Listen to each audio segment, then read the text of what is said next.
Class 10th के biology में जो चैप्टर नंबर 5 है आवर इन्वायरमेंट, और आज के ऑनलाइन क्लास में जो डिस्कस करेंगे वह आज के ऑनलाइन क्लास का जो टॉपिक होगा वह है फूड वेव और introductory part of energy flow related to food web. हम बात करेंगे आज के क्लास 10th के बायोलॉजी में फूड वेव का। तो सबसे पहले हम डिस्कस करेंगे उसके यूनिट्स का। तो किसके? फूड वेव के यूनिट्स का। तो हम कहेंगे कि फूड वेव जो कॉम्प्लेक्स है, मतलब हम कहेंगे कि फूड वेव जो कैसा प्रोसेस है, कॉम्प्लेक्स प्रोसेस है। क्यों है? तो क्योंकि इसमें सेवरल यूनिट्स जो होते हैं वह एक दूसरे से फूड वेव में इंटरकनेक्टेड होते हैं। किसके लिए होते हैं? तो एज अ फूड रिलेशंस के लिए होते हैं। मीन्स डैट कहेंगे यह फूड वेव जो कॉम्प्लेक्स फॉर्म है और किसका? तो फूड रिलेशंस के बेसिस पे वन ऑर्गेनिज्म के अनदर ऑर्गेनिज्म से कनेक्टेड होने का। मीन्स डैट कहेंगे कि इसमें फूड मतलब वन मटेरियल्स पे, वन इंडिविजुअल्स पे, मतलब 4 to 5 इंडिविजुअल्स जो होते हैं एज ए फूड रिलेशंस के पर्पज से डिपेंडेबल होते हैं। नेक्स्ट अगर हम बात करेंगे तो वह है सीक्वेंस। हम बात करेंगे सीक्वेंस का। तो फूड वेव जो as a network like structure को भी रिप्रेजेंट करने का काम करते हैं। नेटवर्क लाइक स्ट्रक्चर का मतलब होता है कि मैनी ऑर्गेनिज्म जो वन इंडिविजुअल से चारों तरफ के मल्टी डायरेक्शनल फॉर्म में एक दूसरे से लिंकअप होते हैं अपने फूड रिलेशंस के पर्पज से। मीन्स डैट कहेंगे कि यहाँ पे ऑर्गेनिज्म फूड वेव में जो होते हैं उसमें वन इंडिविजुअल्स मैनी इंडिविजुअल्स को फूड मटेरियल के पर्पज से डिपेंडेबल कराते हैं। जबकि अगर हम फूड चेन की बात करते हैं तो फूड चेन जो यूनि डायरेक्शनल मूवमेंट को फूड मटेरियल्स के पर्पज से एज अ फूड रिलेशंस के पर्पज से वन इंडिविजुअल्स को अनदर इंडिविजुअल्स पे एज अ सिंगल फॉर्म में क्या करते हैं? तो कनेक्टेड कराने का काम करते हैं। जबकि अगर हम बात करेंगे अगर इसके पॉपुलेशन का, किसके पॉपुलेशन का? तो फूड वेव का। तो हम कहेंगे कि फूड वेव जो न्यूमरस टाइप के पॉपुलेशंस को रखने का काम करेंगे। किसके? तो एज अ डिफरेंट स्पेसीज के। मीन्स डैट जैसे कि अगर हम बात करेंगे तो वन ऑर्गेनिज्म जैसे कि प्लांट्स ले ले तो प्लांट्स पे ही हमारा गोट भी डिपेंडेबल होंगे, प्लांट्स पे ही हमारा इंसेक्ट भी डिपेंडेबल होगा, उसी इंसेक्ट पे हमारा फ्रॉग भी डिपेंडेबल होंगे। मीन्स डैट कहेंगे कि वन चीज़ पे ही, वन ही इंडिविजुअल्स पे अनदर ऑर्गेनिज्म एक दूसरे से अलग अलग ऑर्गेनिज्म के अलग अलग स्पेसीज क्या करेंगे?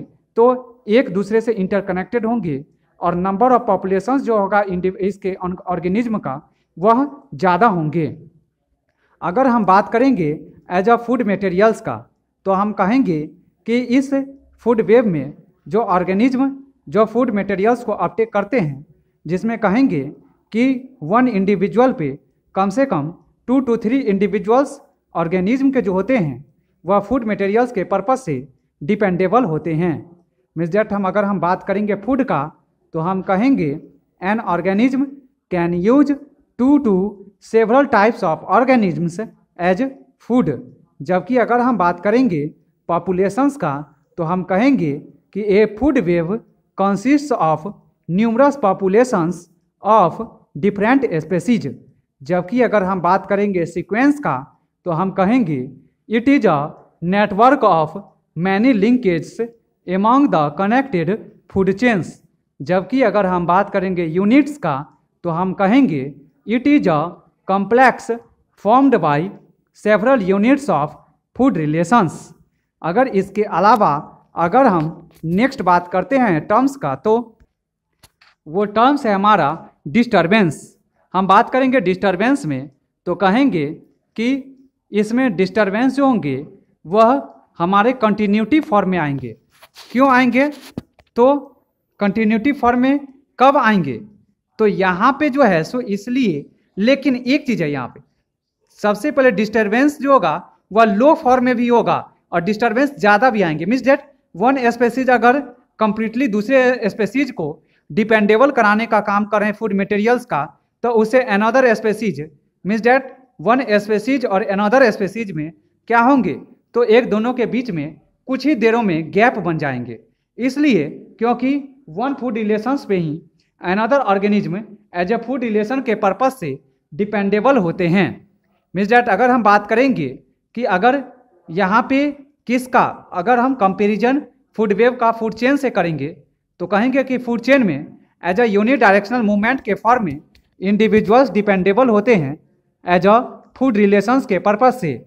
जबकि फूड वेव में बात करते हैं तो फूड वेव में वन इंडिविजुअल्स यानी मैनी इंडिविजुअल्स को जोड़ के रखने का काम करता है। मीन्स डैट इसमें डिस्टर्बेंस कुछ देरों के लिए आएंगे, गैप कुछ देर के लिए आएगा, लेकिन इसमें एक्सटिंक्ट होने की प्रोबेबिलिटी जो हमारे फूड चेन में होंगे उनके कंपैरिजन में कम होंगे। नेक्स्ट जो आता है वह है हमारा इंडेंजर्ड स्पेसीज। हम कहेंगे कि यहाँ पे अगर कुछ ऐसे भी फूड वेव के अंदर में हम कहेंगे कि जो स्पेसीज जो हमारा क्या काम करेंगे, तो वन इंडिविजुअल्स अनदर इंडिविजुअल्स पे एज ए फूड मटेरियल्स के पर्पज से जो डिपेंडेबल होंगे। मीन्स डैट कहेंगे कि जो विलुप्त होंगे स्पेसीज उनका नंबर जो होगा वह लास्ट ऑर्डर्स के होंगे, वह ज़्यादा से ज़्यादा क्या काम करेंगे, तो एक्सटिंक्ट होने की प्रोबेबिलिटी हाई होंगे।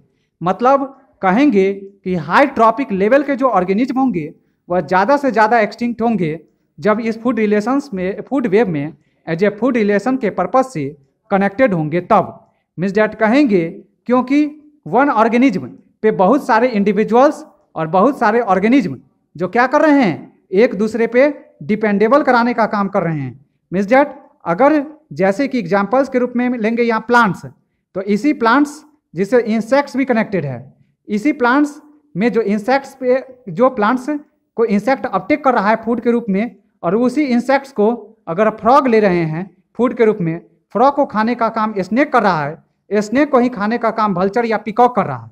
या फिर अगर हम बात करेंगे प्लांट्स, इसी प्लांट्स को अपटेक करने वाले होंगे इंसेक्ट, इसी इंसेक्ट को खाने का काम करेगा फिश, और इसी फिश को खाने का काम करेगा स्वान।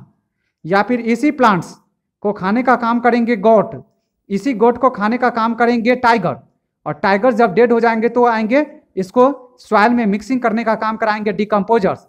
मतलब कहेंगे कि इस फूड वेव में जो कंसिस्टिंग फूड चेन को ही करेगा, मतलब वन ऑर्गेनिज्म अनदर ऑर्गेनिज्म पे जोड़ेंगे, बट बहुत सारे इंडिविजुअल्स एक दूसरे से फूड मटेरियल्स के पर्पज से एज ए फूड रिलेशंस के पर्पज से डिपेंडेबल और इंटरकनेक्टेड होंगे, जिसमें हम कहेंगे कि इंडेंजर्ड होने की प्रोबेबिलिटी जो वन स्पेसीज का होगा वह ज़्यादा होगा, और यहाँ पे जो इंडेंजर्ड होने की प्रोबेबिलिटी जो हाई होंगे वह प्लांट्स में होंगे ज़्यादा से ज़्यादा। क्यों होंगे? इसीलिए क्योंकि प्लांट से ही सभी इंडिविजुअल्स मतलब एक दूसरे से क्या हैं, तो पे डिपेंडेबल हैं, और प्लांट्स एक ऐसा हमारा है यहाँ पे ट्रॉपिक लेवल फर्स्ट ऑर्डर्स जिसपे हर एक ट्रॉपिक लेवल उसे कनेक्टेड रहते हैं। मीन्स डैट यहाँ एक्सटिंक्ट होने की प्रोबेबिलिटी जो हाई होंगे वह किनका होगा, प्लांट्स का मेनली होंगे, और जब प्लांट एक्सटिंक्ट कर जाएंगे तो फाइनली रूप में इवन और भी ऑर्गेनिज्म का डेथ हो जाएगा। मतलब धीरे धीरे स्पेसीज हमारे वन ट्रॉपिक लेवल के खत्म होने के बाद में ऑटोमेटिकली हायर ट्रॉपिक लेवल के भी क्या होंगे, तो उनके नंबर्स, उनके इंडिविजुअल्स और उनके स्पेसीज हमारे एक्सटिंक्ट कर जाएंगे। तो आज के लिए तो हम कहेंगे कि आज के क्लास में हमने जाना किसके बारे में, फूड वेव के बारे में, और यही जो एनर्जी फ्लो का कॉन्सेप्ट जो मेरा कितना परसेंटेज फ्लो करता है, तो यहाँ पे एवरेज एस्टिमेशन 10% को छोड़ के वो 20 to 30% भी एनर्जी फ्लो के कॉन्सेप्ट को फॉलो कर रहा है। तो आज के लिए इतना ही। नेक्स्ट क्लास में हम लोग नेक्स्ट टॉपिक के साथ डिस्कस करेंगे। Thanks, have a nice day.